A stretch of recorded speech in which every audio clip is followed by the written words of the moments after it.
Hello, everybody. This is Professor Hill. Welcome to a short video for our class, Introduction to Ethics, Philosophy 2306, here at St. Philip's College for the Maymester of 2023. And that's where we are, May. It's Thursday, May the 25th. We're in week 2. We're more than halfway through our class. And we have an essay due tomorrow night, Friday, the 26th of May, midnight. That's when our next big essay is due, our next assignment. So we seem to be, again, doing pretty well. But I know this week we needed the whole week to get through chapter 4 because it's a long chapter and it's got a lot in there. And so I wanted to say a couple of things. I want to make sure that you indeed bring concept, definition, pull from chapter 4 and apply that into your essay, into the case study regarding the student's cartoon. It's an interesting case. Again, this is a true story. And what I've done is I put onto the playlist. Yesterday, I put a couple of videos from Crash Course on there about the philosophy and the concepts from chapter 4.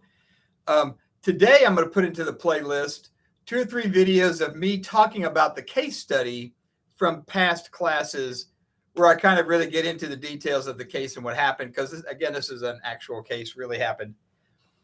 And it's fascinating in a lot of ways, and not least of which is this first question right off the bat, which is, did the student really threaten the professor or not? And it's a fascinating distinction because from the professor's point of view, he's saying, what are you talking about? Of course I was threatened. Look, here's the threat in my hand. It's you've got to do something about this. And the student saying, oh my gosh, yes, I drew that, but I never delivered it to the professor. I would never do that. I threw it away. So the threat isn't so much the paper itself, which I did draw, but I would never have delivered it. So there's that interesting question there. There's also the tricky part about how the case gets resolved. Because in the end, the decision by the university is just so unsatisfactory on so many levels. It's just hard to make sense of it all. And one of the 2 or 3 of the videos that I posted, I talk at length about the problems with that. Because it just seemed like, it's just unsatisfactory on a whole lot of levels and problematic. It seemed to make things worse, not better. But I can tell you one thing, which is you don't, whenever you're involved in a situation like that, you want to decide whether or not there's been a violation of the code of student conduct, guilty or innocent, has there been a violation or not? And then if there has been, move to the sanction phase. What do we do about that now? What penalty is appropriate?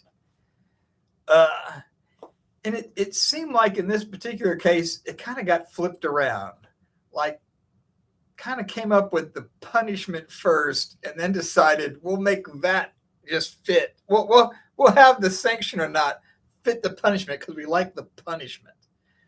There's lots of problems with that, just from an equal justice point of view. So there's lots to think about and unpack, both with what the student did, but then also how the university handles it. So lots to think about and incorporate in this particular case study. And again, one of the things that I like about it is that some of the students say, wow, this is really serious. And other students are like, no, there wasn't even a threat here.